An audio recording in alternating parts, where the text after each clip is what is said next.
ಕೋಪದಿಂದ ಬುದ್ಧಿ ನಾಶ ಅಂತಂತಾರೆ. ಹೀಗೆ ಕೋಪದ ಬಗ್ಗೆ ಅಥವಾ ತಾಳಿದವನು ಬಾಳಿಯಾನು ಅಂತಾರೆ. ಸ್ವಲ್ಪ ತಾಳು, ಕೋಪ ಮಾಡ್ಕೋಬೇಡ, ನೀನು ಚೆನ್ನಾಗಿ ಬದುಕ್ತೀಯಾ ಅಂತೇಳೋದು. ಈ ರೀತಿ ಕೋಪದ ನಿಯಂತ್ರಣದ ಬಗ್ಗೆ ಹಿರಿಯರು ನಮಗೆ ಬಹಳಷ್ಟು ಎಚ್ಚರಿಕೆಗಳನ್ನು ಕೊಟ್ಟಿದ್ದಾರೆ.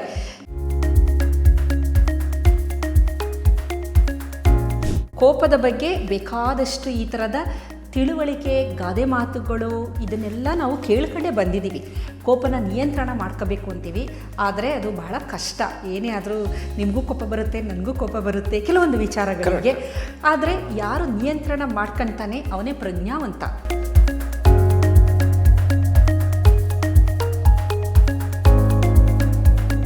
ನೀವು ಸಾಮಾನ್ಯ ಯಾವುದೇ ಕಾರಾಗೃಹಕ್ಕೆ ಹೋಗಿ ಸುಮ್ಮನೆ ನೀವು ಒಂದಷ್ಟು ಕೈದಿಗಳನ್ನು ಸುಮ್ಮನೆ ಮಾತಾಡಿಸಿದ್ರೆ ಅದರಲ್ಲಿ ಒಂದು 75% ಕೈದಿಗಳು ಅಪರಾಧಿಗಳು ಅಂತಂದರೆ ಅವರು ಕೋಪಕ್ಕೆ ಬುದ್ಧಿ ಕೊಟ್ಟು ಅಪರಾಧಿಗಳಾಗಿ ಆ ಕಾರಾಗೃಹಕ್ಕೆ ಬಂದಿರೋಂಥವರೇ ಹೆಚ್ಚಿರ್ತಾರೆ.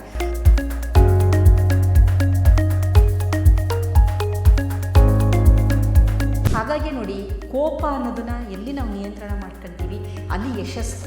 ಕೋಪನ ಎಲ್ಲಿ ಕಂಟ್ರೋಲ್ ಆಗುತ್ತೆ ಅಲ್ಲಿ ಯಶಸ್ಸು, ಉನ್ನತಿ, ಅಭಿವೃದ್ಧಿ ಇದೆಲ್ಲ ಸಾಧ್ಯ. ನಿಮಗೆ ಕೋಪ ಬರೋದೇ 90 ಸೆಕೆಂಡ್. ಈ 90 ಸೆಕೆಂಡು ನಿಮ್ಮನ್ನು ನೀವು ನಿಗ್ರಹಿಸ್ಕೊಂಡ್ರೆ ನೀವು ಯಾವುದೇ ಸಮಸ್ಯೆ ಇರೋದಿಲ್ಲ.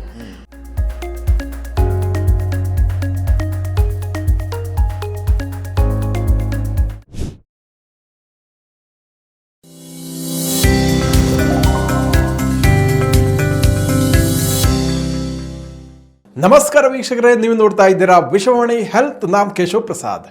ವೀಕ್ಷಕರೇ, ಕೋಪ ಅನ್ನುವಂಥದ್ದು ಅರಿಷಡ್ವೈರ್ಗಳಲ್ಲಿ ಒಂದು ಅಂತ ಹೇಳ್ತಾರೆ. ಅಂದರೆ 6 ವೈರ್ಗಳಲ್ಲಿ ಕೋಪ ಕೂಡ ಒಂದು ಅಂತ. ಸೊ ಹಾಗಾಗಿ ಈ ಕೋಪನ ಕಂಟ್ರೋಲ್ ಮಾಡೋದು ಹೇಗೆ, ಇದಕ್ಕೇನಾದರೂ ಟಿಪ್ಸ್ ಇದೆಯಾ ಅನ್ನೋದ್ರ ಬಗ್ಗೆ ಇವತ್ತಿನ ವಿಶೇಷ ಎಪಿಸೋಡ್ನ ನಾವು ಸಾಕಷ್ಟು ವಿಚಾರಗಳನ್ನು ತಿಳಿದುಕೊಳ್ಳೋಣ. ಇದಕ್ಕಾಗಿ ನಮ್ಮ ಜೊತೆ ಇವತ್ತು ಮೈಸೂರು ವಿಶ್ವವಿದ್ಯಾಲಯದ ಜೆನೆಟಿಕ್ಸ್ ಮತ್ತು ಜೆನೋಮಿಕ್ಸ್ ವಿಭಾಗದ ಅಧ್ಯಕ್ಷರಾದ ಪ್ರೊಫೆಸರ್ ಸುತ್ತೂರು ಎಸ್ ಮಾಲಿನಿ ಅವರು ನಮ್ಮ ಜೊತೆ ಇದ್ದಾರೆ. ಬನ್ನಿ ಕಾರ್ಯಕ್ರಮಕ್ಕೆ ಅವರನ್ನು ವೆಲ್ಕಮ್ ಮಾಡೋಣ. ನಮಸ್ಕಾರ ಮಾಲಿನಿ ಮೇಡಮ್. ನಮಸ್ತೆ ಸರ್. ಅದಾಗೆ ಇವತ್ತಿನ ಟಾಪಿಕ್ ಭಾಳ ಇಂಟ್ರೆಸ್ಟಿಂಗ್ ಇದೆ ಅನಿಸ್ತದೆ. ಅಂದರೆ ಪ್ರತಿಯೊಬ್ಬರು ಕೂಡ ಒಂದಲ್ಲ ಒಂದು ದಿವಸ ಒಂದೊಂದು ಕಾರಣಕ್ಕೆ ಕೋಪ ಅನ್ನುವಂಥದ್ದು ಬಂದ್ಬಿಡುತ್ತೆ, ಸಡನ್ನಾಗಿ ರೊಚ್ಚಿಗೆ ಹೇಳುವಂಥದ್ದು ಇತ್ಯಾದಿ ನಾವು ನೋಡ್ತಾ ಇರ್ತೀವಿ. ಸೊ ಹಾಗಾಗಿ ಎಟ್ ದ ಸೇಮ್ ಟೈಮ್ ಅಂದ್ಕೊಳ್ತೀವಿ ಕೋಪನ ಕಂಟ್ರೋಲ್ ಮಾಡಬೇಕು ಸ್ವಲ್ಪ ಅಂತ. ಸೊ ಅದರದ್ದು ಹೇಗೆ ಅಂತ ಗೊತ್ತಿರಲ್ಲ, ಏನು ಮಾಡಬೇಕು ಇತ್ಯಾದಿ. ಸೊ ಹಾಗಾಗಿ ಇದಕ್ಕೆ ಏನಾದರೂ ಟ್ರಿಕ್ಸ್ ನಿಮ್ಮ ಹತ್ರ ಇದೆಯಾ ಅಂತ? ಸರ್, ಕೋಪ ಅಂದ ತಕ್ಷಣ ನಮ್ಮ ಹಿರಿಯರು ಹೇಳಿರುವ ಕೆಲವು ಗಾದೆಗಳು ನಮಗೆ ಜ್ಞಾಪಕಕ್ಕೆ ಬರುತ್ತೆ. ಕೋಪದಲ್ಲಿ ಕುಯ್ದ ಮೂಗು ಶಾಂತವಾದ ಮೇಲೆ ಬರೋಲ್ಲ ಅಂತ. ಕೋಪ ಬಂತು ಅಂತೇಳಿ ಮೂಗು ಕುಯ್ದ ಮೇಲೆ ಆಮೇಲೆ ಬೇಕು ಅಂದರೆ ಬರೋದಿಲ್ಲ. ಅಂದರೆ ಯಾವುದೇ ಒಂದು ಘಟನೆ ಕೋಪದಲ್ಲಿ ಆದಾಗ ಅದನ್ನು ಸರಿಪಡಿಸೋಕ್ಕೆ ಸಾಧ್ಯ ಇಲ್ಲ ಅಂತ. ಕೋಪದಿಂದ ಬುದ್ಧಿ ನಾಶ ಅಂತಂತಾರೆ. ಹೀಗೆ ಕೋಪದ ಬಗ್ಗೆ ಅಥವಾ ತಾಳಿದವನು ಬಾಳಿಯಾನು ಅಂತಾರೆ. ಸ್ವಲ್ಪ ತಾಳು, ಕೋಪ ಮಾಡ್ಕೋಬೇಡ, ನೀನು ಚೆನ್ನಾಗಿ ಬದುಕ್ತೀಯಾ ಅಂತೇಳೋದು. ಈ ರೀತಿ ಕೋಪದ ನಿಯಂತ್ರಣದ ಬಗ್ಗೆ ಹಿರಿಯರು ನಮಗೆ ಬಹಳಷ್ಟು ಎಚ್ಚರಿಕೆಗಳನ್ನು ಕೊಟ್ಟಿದ್ದಾರೆ. ಕೋಪ ಒಳ್ಳೆಯದಲ್ಲ ಅಂತ ಹೇಳ್ತಾರೆ. ಅದ್ರ ಬಗ್ಗೆ ಅದನ್ನು ನಿಯಂತ್ರಣಕ್ಕೂ ಸಹ ಕೆಲವೊಂದು ಟಿಪ್ಸ್ಗಳನ್ನ ಅವ್ರು ಹೇಳಿದ್ದಾರೆ. ಬಟ್ ಅದನ್ನು ನಾವು ಗಮನ ಕೊಡಲ್ಲ. ಅದರಿಂದ ಆಗ್ಬಿಡುತ್ತಾ ಮಹಾ ಅಂತ ಅಂತೀವಿ. ಈಗ ಕೋಪ ಬಂದಾಗ ನೀನು ಕೌಂಟ್ ಮಾಡು, 100ರಿಂದ 0ವರೆಗೂ ಕೌಂಟ್ ಮಾಡು ಅಂತ ಅಂತಾರೆ. ಕೆಲವರು 10ರಿಂದ 0ವರೆಗೂ. ಬಟ್ 10ರಿಂದ 0ವರೆಗೂ ವರ್ಕ್ ಆಗಲ್ಲ. ಅದು ಒಂದು ಸೈನ್ಸ್ ಇದೆ. ಅದು 100ರಿಂದ 0ವರೆಗೂ ಕೌಂಟ್ ಡೌನ್ ಮಾಡ್ತೀವಲ್ಲ, ಅದು ವರ್ಕ್ ಆಗುತ್ತೆ. ಹಾಗಾಗಿ ಕೋಪದ ಬಗ್ಗೆ ಬೇಕಾದಷ್ಟು ಈ ಥರದ ತಿಳುವಳಿಕೆ, ಗಾದೆ ಮಾತುಗಳು ಇದನ್ನೆಲ್ಲ ನಾವು ಕೇಳ್ಕೊಂಡೇ ಬಂದಿದ್ದೀವಿ. ಕೋಪನ ನಿಯಂತ್ರಣ ಮಾಡ್ಕೋಬೇಕು ಅಂತೀವಿ, ಆದರೆ ಅದು ಬಹಳ ಕಷ್ಟ. ಏನೇ ಆದರೂ ನಿಮಗೂ ಕೋಪ ಬರುತ್ತೆ, ನನಗೂ ಕೋಪ ಬರುತ್ತೆ ಕೆಲವೊಂದು ವಿಚಾರಗಳಿಗೆ. ಆದರೆ ಯಾರು ನಿಯಂತ್ರಣ ಮಾಡ್ಕೊತಾನೆ ಅವನೇ ಪ್ರಜ್ಞಾವಂತ. ಕೋಪ ಬರುತ್ತೆ, ಕೋಪ ಬರದೇ ಇರೋಕ್ಕೆ ಸಾಧ್ಯನೇ ಇಲ್ಲ. ನಮ್ಮ ಸುತ್ತಮುತ್ತಲಿನ ಪರಿಸರದಲ್ಲಾಗ್ಬೋದು, ನಮ್ಮ ಮನೆ ಕುಟುಂಬದ ವರ್ಗದವರು, ಮಕ್ಕಳುಗಳೇನಾದ್ರು ಮಾಡ್ಬೋದು, ಕುಟುಂಬ ವರ್ಗದವರು ಮಾಡ್ಬೋದು, ಸ್ನೇಹಿತರುಗಳು ಮಾಡ್ಬೋದು, ಕೆಲಸ ಮಾಡುವ ಜಾಗದಲ್ಲಿ ದಿನನಿತ್ಯ ಕೋಪ ಬರಿಸುವಂಥದ್ದು ನಡೀತಾನೆ ಇರುತ್ತೆ ಘಟನೆಗಳು. ಆದರೆ ಪ್ರಜ್ಞಾವಂತರು, ಬುದ್ಧಿವಂತರು, ತಿಳುವಳಿಕೆ ಇರೋರು ಏನೇ ಆದ್ರೂ ಕೋಪ ಮಾಡ್ಕೊಳ್ಳದೆ, ಏಕೆಂದರೆ ಕೋಪದಿಂದ ಆಗುವ ಅನಾಹುತಗಳು, ಅವಘಡಗಳು ಜಾಸ್ತಿ ಇರೋದ್ರಿಂದ ಅದನ್ನು ಗಣನೆಗೆ ತೆಗೆದುಕೊಂಡು ಕೋಪವನ್ನು ನಿಯಂತ್ರಣಕ್ಕೆ ತಂದುಕೊಂಡು ಪರಿಸ್ಥಿತಿಯನ್ನು ಹತೋಟಿಗೆ ತಗೊಳ್ತಾರೆ. ನೀವು ಸಾಮಾನ್ಯ ಯಾವುದೇ ಕಾರಾಗೃಹಕ್ಕೆ ಹೋಗಿ ಸುಮ್ಮನೆ ನೀವು ಒಂದಷ್ಟು ಕೈದಿಗಳನ್ನು ಸುಮ್ಮನೆ ಮಾತಾಡಿಸಿದ್ರೆ ಅದರಲ್ಲಿ ಒಂದು 75% ಕೈದಿಗಳು ಅಪರಾಧಿಗಳು ಅಂತಂದರೆ ಅವರು ಕೋಪಕ್ಕೆ ಬುದ್ಧಿ ಕೊಟ್ಟು ಅಪರಾಧಿಗಳಾಗಿ ಆ ಕಾರಾಗೃಹಕ್ಕೆ ಬಂದಿರೋಂಥವರೇ ಹೆಚ್ಚಿರ್ತಾರೆ. ಕ್ರಿಮಿನಲ್ಸ್ಗಳು ಇದ್ದಾರೆ, ಇಂಟೆನ್ಷನ್ ಆಗಿ ಮಾಡಿರೋರು ಇದ್ದಾರೆ, ಇಲ್ಲ ಅಂತಲ್ಲ. ಬಹಳಷ್ಟು ಜನಕ್ಕೆ ಪಶ್ಚಾತ್ತಾಪ ಆಗಿರುತ್ತೆ. ಆಮೇಲೆ ಏನೋ ಒಂದು ಹೆಂಡತಿಗೆ ಯಾವುದೋ ಒಂದು ಸಂಬಂಧ ಇದೆ ಅಂತ ತಕ್ಷಣ ರಿಯಾಕ್ಟ್ ಮಾಡಿ ಇಬ್ಬರನ್ನು ಸಾಯಿಸಿರೋ ಅಂಥ ಬೇಕಾದಷ್ಟು ಇದಿರುತ್ತೆ. ಮಕ್ಕಳುಗಳಿಗೆ ಹೊಡೆದು ಸಾಯಿಸಿರೋ ಅಂಥದ್ದು, ಅಥವಾ ಮಕ್ಕಳುಗಳು ತಂದೆ ತಾಯಿನ ಕುಡಿದು ಮತ್ತಿನಲ್ಲಿ ಅಥವಾ ಏನೋ ಒಂದು ಮಾಡಿ ಈ ಥರದ, ಅಥವಾ ಫ್ರೆಂಡ್ಸ್ಗಳು ಕುಡಿದ ಮತ್ತಿನಲ್ಲಿ ಸಣ್ಣ ಪುಟ್ಟದಕ್ಕೆ ಜಗಳ ಆಡಿಕೊಂಡು ಒಬ್ರನ್ನೊಬ್ರು ಕೊಲೆ ಮಾಡಿರೋ ಅಂಥದ್ದು, ಈ ಥರದ್ದು ಬೇಕಾದಷ್ಟು ಅಪರಾಧಗಳನ್ನು ನಾವು ನೋಡ್ತಾ ಹೋದರೆ ಯಾರು ಬಹಳಷ್ಟು ಜನ ಇಂಟೆನ್ಷನಲ್ ಆಗಿ ಮಾಡಿರಲ್ಲ. ಹೌದೌದು, ಎಷ್ಟೋ ಕೊಲೆ ಸುದ್ದಿಗಳನ್ನು ನೋಡಿದ್ರೆ ಅಲ್ಲಿ ಒಂದು ಲೈನ್ ಬರುತ್ತೆ, ಕ್ಷುಲ್ಲಕ ಕಾರಣಕ್ಕೋಸ್ಕರ ಇವರು ಕೊಂದ್ಬಿಟ್ರು ಅನ್ನುವಂಥದ್ದು, ಹಲ್ಲೆ ಮಾಡುವಂಥದ್ದು. ಹೌದು, ಎಲ್ಲ ನೋಡಿದ್ರು ಅಲ್ಲಿ ಕೋಪೋದ್ರಿಕ್ತರಾಗಿ ಮಾಡಿರುವಂತಹ ಘಟನೆಗಳಾಗಿರುತ್ತೆ. ಅದರಿಂದನೇ ಕೋಪದಿಂದನೇ ಆ ರಿಯಾಕ್ಷನ್ ಆಗಿರೋದು.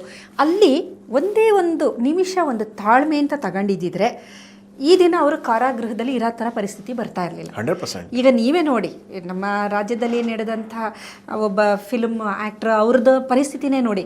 ಒಂದು ಸ್ವಲ್ಪ ತಾಳ್ಮೆ, ಕೋಪ ಮಾಡ್ಕೊಳ್ಳದೆ ಒಂದು ಸ್ವಲ್ಪ ತಾಳ್ಮೆಯಿಂದ, ಜಾಣತನದಿಂದ ಪರಿಸ್ಥಿತಿಯನ್ನು ಹತೋಟಿಗೆ ತಗೊಂಡಿದ್ದಿದ್ರೆ ಅವರಿಗೂ ತೊಂದರೆ ಆಗ್ತಿರ್ಲಿಲ್ಲ. ಅವರ ಕುಟುಂಬ ವರ್ಗದವರು ಒಂಥರ ಮತ್ತೆ ಆ ಮರಣ ಹೊಂದಿದವನಿಗೂ ಅವರ ಕುಟುಂಬಕ್ಕೂ ನಷ್ಟ ಆಗ್ತಿರ್ಲಿಲ್ಲ. ಇಲ್ಲಿ ಎಲ್ಲರಿಗೂ ಆಗುತ್ತೆ. ನಾವು ಕೋಪಕ್ಕೆ ಯಾವಾಗ ನಮ್ಮ ಬುದ್ಧಿನ ಕೊಡ್ತೀವಿ ಅವಾಗೇನಾಗುತ್ತೆ ಅಂದರೆ ಒಂದಲ್ಲ ಸರಣಿ ಆಗಿ ನಾವು ಎಲ್ಲ ಥರದ ಅನಾಹುತಗಳನ್ನ ನಾವು ನೋಡ್ತಾ ಬರ್ತೀವಿ. ತೀವ್ರತೆ ಜಾಸ್ತಿ. ಅದರಿಂದ ಬರೀ ಅವರಿಬ್ಬರು ಮಾತ್ರ ಅಲ್ಲ, ಅವರನ್ನು ನಂಬಿಕೊಂಡಿರುವಂತಹ ಈಗ ಒಬ್ಬ ವ್ಯಕ್ತಿನ ನಾವು ಕೊಲೆ ಆಗಿದ್ದಾನೆ ಅಂತೀವಿ, ಅವನ ಡಿಪೆಂಡ್ ಆಗಿ ಒಂದು 5-10 ಜನ ಇರ್ತಾರೆ. ಈಗ ಒಬ್ಬ ಮನೆಯಲ್ಲಿ ದುಡಿತಿರುವ ವ್ಯಕ್ತಿ ಏನಾದ್ರು ಇದ್ದರೆ ಅವನನ್ನು ನಂಬ್ಕೊಂಡು ಒಂದಷ್ಟು ಜನ ಇರ್ತಾರೆ. ಅಣ್ಣ ತಂಗಿರಿರ್ಬೋದು, ಮದುವೆ ವಯಸ್ಸಿಗೆ ಬಂದ ಹೆಣ್ಮಕ್ಳು ಇರ್ಬೋದು, ಓದ್ತಾ ಇರೋರು ಇರ್ಬೋದು. ಹಾಗಾಗಿ ನೋಡಿ, ಕೋಪ ಅನ್ನೋದನ್ನ ಎಲ್ಲಿ ನಾವು ನಿಯಂತ್ರಣ ಮಾಡ್ಕೊತೀವಿ ಅಲ್ಲಿ ಯಶಸ್ಸು. ಕೋಪನ ಎಲ್ಲಿ ಕಂಟ್ರೋಲ್ ಆಗುತ್ತೆ ಅಲ್ಲಿ ಯಶಸ್ಸು, ಉನ್ನತಿ, ಅಭಿವೃದ್ಧಿ ಇದೆಲ್ಲ ಸಾಧ್ಯ.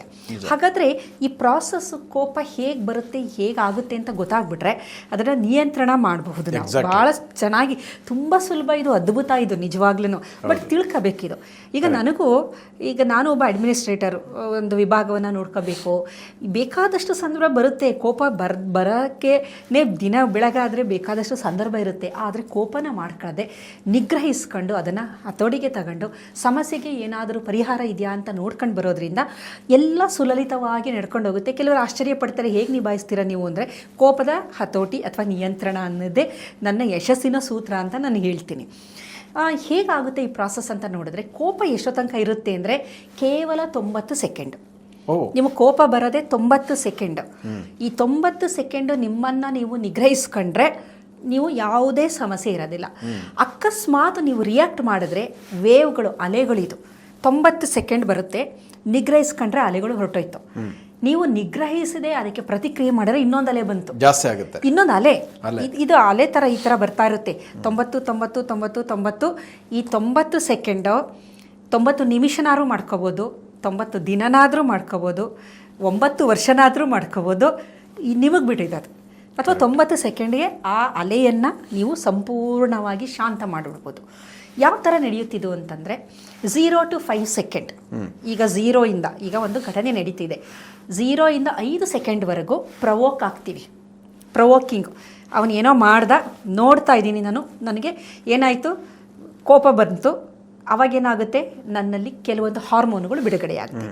ಅದರಲ್ಲಿ ಎಪಿನೆಫ್ರಿನ್ನು, ನಾರೆಪಿನೆಫ್ರಿನ್ನು, ಕಾರ್ಟಿಸಾಲ್, ಒತ್ತಡದ ಹಾರ್ಮೋನ್ಗಳು, ಇವೆಲ್ಲ ಸ್ಟ್ರೆಸ್ ಹಾರ್ಮೋನ್ಗಳು.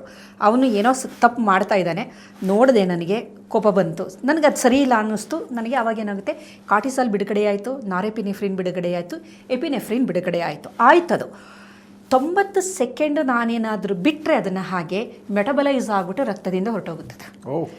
ಈ ಒತ್ತಡದ ಹಾರ್ಮೋನ್ ಇರೋದು ಬರೀ 90 ಸೆಕೆಂಡ್ ಮಾತ್ರ. ನೀವು 90 ಸೆಕೆಂಡ್ ಏನಾದರೂ ನಿಮ್ಮನ್ನು ನೀವು ಕಂಟ್ರೋಲ್ ಮಾಡ್ಕೊಂಡ್ರೆ ಮೆಟಬಲೈಸ್ ಆಗಿಬಿಟ್ಟು ಆ ಹಾರ್ಮೋನ್ ಹೊರಟೋಗ್ಬಿಡುತ್ತದು.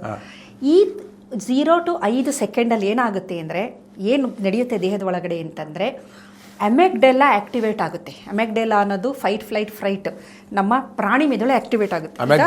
ಅಮೆಗ್ಡೆಲ್ಲಾ ಅದು ಆಕ್ಟಿವೇಟ್ ಆಗುತ್ತೆ. ಅದು ಆಕ್ಟಿವೇಟ್ ಆಗಿದ ತಕ್ಷಣ ಮುಂಭಾಗದ ಅರಿವಿನ ಮೆದುಳು ಬೈಪಾಸ್ ಆಗಿಬಿಡುತ್ತೆ, ತಟಸ್ಥ ಆಗುತ್ತೆ. ಬುದ್ಧಿಗೆ ಮಂಕ್ ಇದು ಅದು ಆಕ್ಟಿವೇಟ್ ಆಗಿ ಅದು ಡಾಮಿನೇಟ್ ಆಯಿತು, ಇದು ಕಮ್ಮಿ ಆಗೋಯ್ತು, ಮಂಕ್ ಆಯ್ತು. ಇದು ಅದು ಆಗೋದು ಬರೀ 90 ಸೆಕೆಂಡು. ಇದು ಹಿಂಭಾಗದ ಆಕ್ಟಿವೇಟ್ ಆಗೋದು 90 ಸೆಕೆಂಡ್ ಅಷ್ಟೇ. ಮುಂಭಾಗದು ಡೌನ್ ಆಗೋದು 90 ಸೆಕೆಂಡ್. ಕಾರಣ ಕಾರ್ಟಿಸಾಲು, ಎಪಿನೆಫ್ರಿನು, ನಾರೆಪಿನೆಫ್ರಿನು ಇವುಗಳು ಜಾಸ್ತಿ ಬಿಡುಗಡೆ ಆಗೋದ್ರಿಂದ ಮುಂಭಾಗದ್ದು ಶಟ್ ಡೌನ್ ಆಯಿತು, ಅರಿವಿನ ಮೆದುಳು, ಪ್ರಜ್ಞಾ ಮೆದುಳು ಶಟ್ ಡೌನ್ ಆಯಿತು, ಹಿಂಭಾಗದ ಮೆದುಳು ಡಾಮಿನೇಟ್ ಆಯಿತು. 90 ಸೆಕೆಂಡ್ ಮಾತ್ರ. 0 to 5 ಇಷ್ಟು ನಡೆಯುತ್ತೆ. 5 ಸೆಕೆಂಡಿಂದ 90 ಸೆಕೆಂಡ್ ಒಳಗಡೆ ಈ ಕಾರ್ಟಿಸಾಲ್, ಎಪಿನೆಫ್ರಿನ್, ನಾನ್ ಎಪಿನೆಫ್ರಿನ್ ರಕ್ತದಲ್ಲಿ ಇರುತ್ತದು. ಅವಾಗೇನಾಗುತ್ತೆ, ಹೃದಯ ಬಡಿತ ಜಾಸ್ತಿ ಆಗುತ್ತೆ, ಮುಖ ಕೆಂಪಾಗುತ್ತೆ, ಕಣ್ಣು ಕೆಂಪಾಗುತ್ತೆ, ತುಂಬ ಫೇರ್ ಇದ್ದವ್ರ ಕಿವಿ ಎಲ್ಲ ಕೆಂಪಾಗುತ್ತೆ. ನೋಡಿದ್ದೀರಾ ನೀವು? ಅವ್ರ ಮುಖ ನೋಡಿದ ತಕ್ಷಣ ಇವರು ರೊಚ್ಚಿಗೆದ್ದಿದ್ದಾರೆ, ಇನ್ನೇನು ಅನಾಹುತ ಆಗುತ್ತೆ ಅನ್ನೋದು ಗೊತ್ತಾಗೋಗುತ್ತೆ. ಕಾರಣ ಈ ಹಾರ್ಮೋನುಗಳು ಜಾಸ್ತಿ ಆಗುತ್ತೆ. ಟೆಸ್ಟೋಸ್ಟಿರಾನು ಜಾಸ್ತಿ ಆಗುತ್ತೆ ಅಂತಾರೆ. ಎಗ್ರೆಸಿವ್ ಟೆಸ್ಟೋಸ್ಟಿರಾನ್ ಅಂದರೆ ಮೇಲ್ ಹಾರ್ಮೋನು. ಎಗ್ರೆಸಿವ್ ರೆಡಿ ಆಗಿರುತ್ತೆ, ಹೊಡೆದು ಬಡಿದು ಎಲ್ಲ ಚೆಚ್ಚಾಕೋದಕ್ಕೆ ರೆಡಿ ಆಗಿರುತ್ತೆ. ಇಷ್ಟೆಲ್ಲ ಆಗೋದು 5ರಿಂದ 90 ಸೆಕೆಂಡ್. ನೀವೇನಾದರೂ 90 ಸೆಕೆಂಡ್ವರೆಗೆ ಬುದ್ಧಂತರ ಸುಮ್ಮನೆ ಕಣ್ಮುಚ್ಚಿ ಶಾಂತವಾಗಿದ್ದು 90 ಸೆಕೆಂಡು ಇದೆಲ್ಲ ಮೆಟಬಲೈಸ್ ಆಗಿಬಿಡ್ತು, ಈ ಹಾರ್ಮೋನ್ ಎಲ್ಲ ಡೌನ್ ಆಗೋಯ್ತು. ಡೌನ್ ಆಗಿದ ತಕ್ಷಣ ಮುಂಭಾಗದ ಮೆದುಳು ಆಕ್ಟಿವೇಟ್ ಆಗುತ್ತೆ, ಹಿಂಭಾಗದ್ದು ಶಟ್ ಡೌನ್ ಆಗುತ್ತೆ. ಬುದ್ಧಿ ಕೈಗೆ ಬಂತು, ಹಿಂಭಾಗದ ಪ್ರಾಣಿ ಮೆದುಳು ಶಟ್ ಡೌನ್ ಆಯಿತು. ಅದಕ್ಕೆ ನೋಡಿ ಹಿಂದಿನ ಕಾಲದಲ್ಲಿ ಹೇಳ್ತಾರೆ, ನಿನಗೆ ಕೋಪ ಬಂದಾಗ ನೀನು ಕೌಂಟ್ ಮಾಡು. ಎಷ್ಟು ಕೌಂಟು? ನೀವು ಹೇಳಿದ್ರಿ 10ರಿಂದ 0 ಅಂತ ತಪ್ಪದು. ನಾನು ಹೇಳಿದೆ 90 ಸೆಕೆಂಡು ನಿಮ್ಗಿರುತ್ತೆ ಅಂದರೆ 100ರಿಂದ 0ಗೆ ಮಾಡಿ. ನೀವು 90 ಸೆಕೆಂಡ್ಸ್ ಅಂದರೆ 90 ಕೌಂಟ್ ಮಾಡ್ತಾ ಹೋದರೆ ನಿಮಗೆ ಇನ್ನೊಂದು 10 ಸೆಕೆಂಡು ಎಕ್ಸ್ಟ್ರಾ ಬಫರಿಂಗು ನಾವು ಇಟ್ಕೊಳ್ಳೋಣ. 100 ಕೋಪ ಕಂಟ್ರೋಲ್ ಆಗುತ್ತೆ. 99, 98 ಅಂತ ಕೌಂಟ್ ಮಾಡ್ತಾ ಬನ್ನಿ. ಮಾಡಿ 0ಗೆ ಬರೋಷ್ಟರಲ್ಲಿ ಹಿಂಭಾಗದ ಮೆದುಳು ಶಟ್ ಡೌನ್ ಆಯಿತು, ಮುಂಭಾಗದ ಮೆದುಳು ಫ್ರಂಟ್ಗೆ ಬಂತು, ಆ್ಯಕ್ಟಿವೇಟ್ ಆಯಿತು. ಹೇಳುತ್ತದು, ನೋಡು ಸ್ವಲ್ಪ ತಾಳ್ಮೆಯಿಂದಿರು, ನೀನು ಅವ್ನಿಗೇನಾರು ಇವಾಗ ಅವನು ಮಾಡಿರೋ ತಪ್ಪಿಗೆ ನೀನು ಮಾಡಿತು ಅಂದರೆ ಅವ್ನು ಇನ್ನೊಂದು ದಿನ ನಿನ್ನ ಮೇಲೆ ಏನೋ ಒಂದು ರಿವೆಂಜ್ ತಗೊಂತಾನೆ. ತಾಳ್ಮೆಯಿಂದಿರಲಿ, ಸ್ವಲ್ಪ ಬೇಡ, ಅವ್ನು ಮೊದಲೇ ಕೇಳಿ ಅವನು, ಅವನಿಗೇನು ಭಯಕ್ಕೆ ಹೋಗ್ಬೇಡ ನೀನು ಅನ್ನತ್ತೆ ಜಾಗೃತಿ. ಸೊ ಅವಾಗ ಕಂಟ್ರೋಲ್ ಮಾಡ್ಕೊಂಡು ನಾನು ನೋಡು ನೀನು ತಪ್ಪು ಮಾಡ್ತಿದ್ಯಾ ಅಂದರೆ ಸಮಾಧಾನವಾಗಿ ಹೇಳ್ತೀನಿ. ನಾನು ಈ ಮೊದಲಾಗಿದ್ದಿದ್ರೆ ನಾನು ಹೌ ಡೇರ್, ನೀನು ಎಷ್ಟು ಕೊಬ್ಬು ನಿನಗೆ, ನೀನು ಇಂಥ ಕೆಲಸ ಮಾಡಿದ್ಯಾ, ತಡಿ ನಿನ್ನೊಂದು ಕೈ ನೋಡ್ಕೊತೀನಿ, ನಿನ್ನ ಒಂದು ಕೈ ನೋಡ್ಕೊಂಡಿಲ್ಲ ಅಂದರೆ ನನ್ನ ಹೆಸರು ಬದಲಾಯಿಸ್ಬಿಡು, ಇವೆಲ್ಲ ಬರುತ್ತೆ. ಇದು 90 ಸೆಕೆಂಡಲ್ಲಿ ಬರೋಂಥ ಮಾತುಗಳು. ಆಯಿತಾ?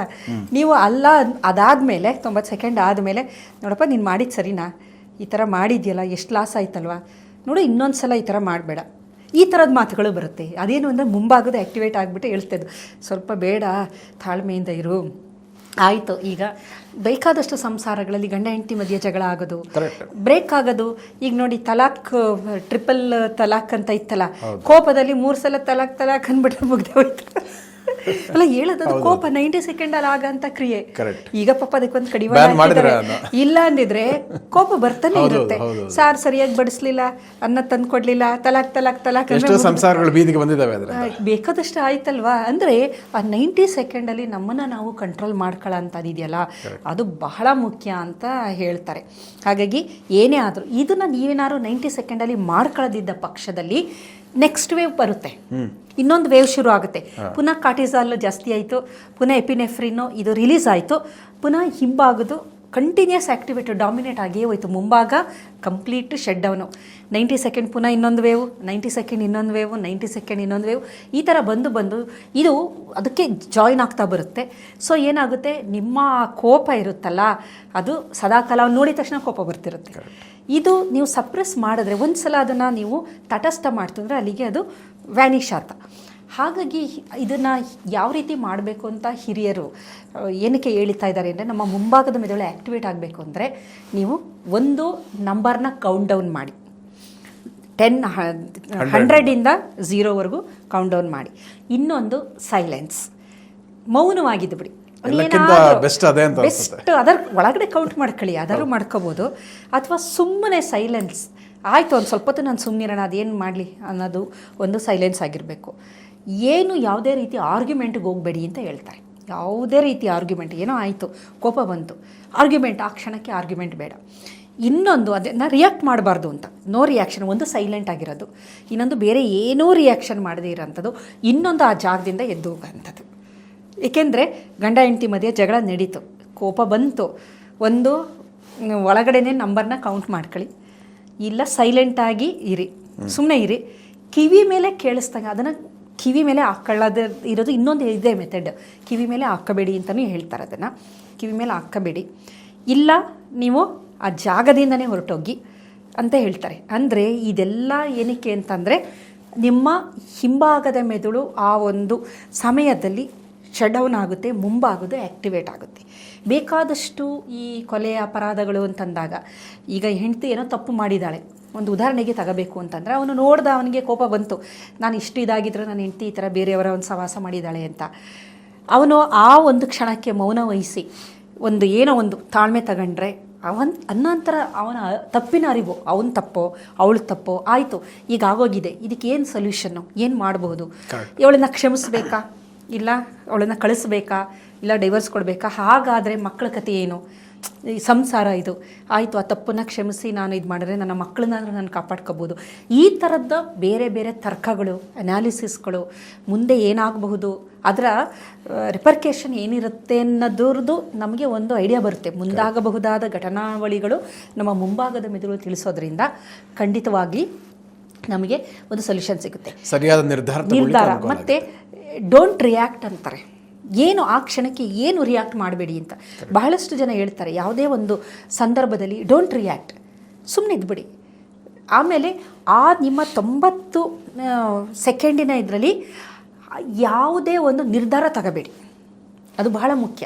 ರಿಯಾಕ್ಟ್ ಅಂದರೆ ಯಾವುದೇ ನಿರ್ಧಾರ ತಗೋಬೇಡಿ, ಹೊಡಿತೀನಿ ಅನ್ನೋದೇ ಆಗಲಿ ಮತ್ತೊಂದೇ ಆಗಲಿ ಯಾವ ನಿರ್ಧಾರವನ್ನು. ಏಕೆಂದರೆ ಅದಕ್ಕೆ ಕೋಪದಲ್ಲಿ ಕುಯ್ದ ಮೂಗು ಶಾಂತವಾದ ಮೇಲೆ ಬರೋಲ್ಲ ಅಂದರೆ, ಕೋಪ ಬಂತು ಮೂಗು ಮೇಲೆ ಸುರಿತಾ ಇದೆ ನೆಗಡಿಯಾಗಿ, ಕುಯ್ದು ಹಾಕಿದ್ರೆ ಆಮೇಲೆ ಶಾಂತ ಆದಮೇಲೆ ಗೊತ್ತಾಗುತ್ತೆ ನಮಗೆ. ಅಂದರೆ ರಿಯಾಕ್ಟ್ ಮಾಡಿಬಿಟ್ಟಿದ್ದೀವಿ ನಾವು, ಆ ರಿಯಾಕ್ಟ್ ಮಾಡಬಾರ್ದು ಅಂತ ಹೇಳ್ತಾರೆ. ಹಾಗಾಗಿ ಕೋಪದ ನಿಯಂತ್ರಣ ಅತ್ಯಂತ ಸುಲಭ. 90 ಸೆಕೆಂಡ್ ಮಾತ್ರ ಇರೋದು.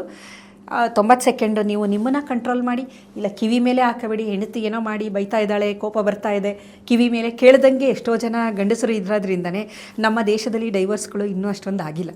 ಏಕೆಂದರೆ ಎಲ್ಲ ಕುಟುಂಬದಲ್ಲೂ ಕೋಪ ಬರೋ ಅಂಥದ್ದು ಪ್ರತಿನಿತ್ಯ ನಡೀತಾ ಇರುತ್ತೆ.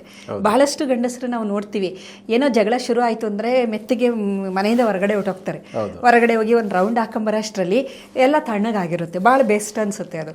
ಇಲ್ಲ ಸುಮ್ಮನೆ ಮೌನವಾಗಿರ್ತಾರೆ, ಏನು ರಿಯಾಕ್ಟ್ ಮಾಡದೆ ಮೌನವಾಗಿರ್ತಾರೆ. ಆವಾಗಲೂ ಸಮಸ್ಯೆ ಪರಿಹಾರ ಸಿಕ್ತು, ಅಥವಾ ಎದ್ದು ಹೊರಗಡೆ ಹೋದ್ರೂ ಪರಿಹಾರ ಸಿಕ್ತು, ಸುಮ್ಮನೆ ಬುದ್ಧಂತರ ಇದ್ರೂ ಪರಿಹಾರ ಸಿಕ್ತು, ಅಥವಾ ಕೌಂಟ್ ಡೌನ್ ಒಳಗಡೆನೇ ಮಾಡ್ಕೊಂಡ್ರು ಪರಿಹಾರ. ಅಂದರೆ ಇದೆಲ್ಲ ತುಂಬ ಸಿಂಪಲ್ ಅನಿಸುತ್ತೆ ನೋಡೋಕ್ಕೆ, ಆದರೆ ಇದರ ಒಂದು ಪರಿಣಾಮ ಇದೆಯಲ್ಲ, ಅದು ನಿಜವಾಗ್ಲೂ ನಮಗೆ ಅಂದಾಜು ಮಾಡೋಕ್ಕಾಗಲ್ಲ, ಅಷ್ಟು ನಮಗೆ ಅದರಿಂದ ಒಳ್ಳೆಯ ಫಲಗಳನ್ನು ನಾವು ಪಡಿಬಹುದು. ಭಾಳ ಅದ್ಭುತವಾಗಿ ಹೇಳಿದ್ರಿ. ಕೋಪವನ್ನು ಹೇಗೆ ಕಂಟ್ರೋಲ್ ಮಾಡಬೇಕು. ಐ ಥಿಂಕ್ ಇದು 90 ಸೆಕೆಂಡ್ಸ್ ಮಾತ್ರ ಒಂದು ಅಲೆ ಇರುತ್ತೆ ಅನ್ನುವಂಥದ್ದನ್ನು ಖಂಡಿತ ಕೂಡ ಎಲ್ಲ ವೀಕ್ಷಕರು ತಿಳ್ಕೊಂಡ್ರೆ ಅವರ ಲೈಫ್ ತುಂಬ ನೆಮ್ಮದಿಯಲ್ಲಿ ಇರುತ್ತೆ ಅಂತ. ಇದನ್ನ ಪ್ರಯತ್ನ ಮಾಡಿ ನೋಡಿ. ಬೇಕಾದ್ರೆ 90 ಸೆಕೆಂಡ್ ಅಷ್ಟೇ ಇರೋದು ಕೋಪ. ಈಗ ಮಕ್ಕಳ ಮೇಲೆ ಏನೋ ಮಾಡ್ತಾ ಇದ್ದಾನೆ, ಕೋಪ ಬಂತು, ಬರೀ 90 ಸೆಕೆಂಡ್. ಈಗ ಮಗು ಏನೋ ಎತ್ತಾಕ್ತು ಹಂಗ ಅನ್ಕೊಂಡು ನಾವು ಮಗುನ ಎತ್ತಾಕ್ಬಿಟ್ರೆ ಕರೆಕ್ಟ್ 90 ಸೆಕೆಂಡ್ ಆದ್ಮೇಲೆ ಅರಿವಾಗುತ್ತೆ, ಅಯ್ಯೋ ಅದೇನೋ ಮಾಡ್ತು ಅಂತ ನಾನು ಎತ್ತಾಕದೆ ಅನ್ನೋದು. ಹಾಗಾಗಿ ಇದೆಲ್ಲ ಬಹಳ ಒಂದು ಸಣ್ಣ ಇದರಲ್ಲಿ ಕ್ರೂಷಿಯಲ್ ಟೈಮ್ ಅಂತೀವಲ್ಲ, ಅದರಲ್ಲಿ ನಡೆಯೋಂಥ ಘಟನೆಗಳು. ಕಾರಣ ನಮ್ಮ ಹಾರ್ಮೋನುಗಳು. ಆ ಹಾರ್ಮೋನಿಂದ ಹೈಜಾಕ್ ಆಗುವಂತಹ ನಮ್ಮ ಮುಂಭಾಗದ ಮೆದುಳು ಹೈಜಾಕ್ ಆಗಿಬಿಡುತ್ತೆ, ತಟಸ್ಥ ಆಗೋಗುತ್ತೆ. ಹಿಂಭಾಗದ ಮೆದುಳು, ಪ್ರಾಣಿ ಮೆದುಳು ಡಾಮಿನೇಟ್ ಆಗಿ ಫೈಟ್ ಫ್ಲೈಟ್ ಫ್ರೈಟ್ ಅಂತ ಅಂತೀವಲ್ಲ, ಅದನ್ನು ಅದು ಕಾರ್ಯಸಿದ್ಧಿ ಮಾಡಿಬಿಡುತ್ತೆ. ನಿಜ. ಬಹಳ ಅದ್ಭುತವಾಗಿ ನಮ್ಮ ವೀಕ್ಷಕರಿಗೆ ಕೋಪದ ಹಿಂದಿರುವಂತಹ ವೈಜ್ಞಾನಿಕ ಕಾರಣಗಳು ಮತ್ತು ಅದರ ಪರಿಹಾರವನ್ನು ಕೂಡ ಬಹಳ ಅದ್ಭುತವಾಗಿ ವಿವರಿಸಿದ್ದೀರಾ. ಅದಕ್ಕಾಗಿ ಧನ್ಯವಾದಗಳು. ವೀಕ್ಷಕರೇ, ಇಂತಹ ಮತ್ತಷ್ಟು ಉಪಯುಕ್ತ ವಿಡಿಯೋಗಳಿಗೆ ವಿಶ್ವವಾಣಿ ಹೆಲ್ತ್ ಯೂಟ್ಯೂಬ್ ಚಾನಲನ್ನು ವೀಕ್ಷಿಸಿ ಮತ್ತು ಸಬ್ಸ್ಕ್ರೈಬ್ ಮಾಡಿ. ವಂದನೆಗಳು.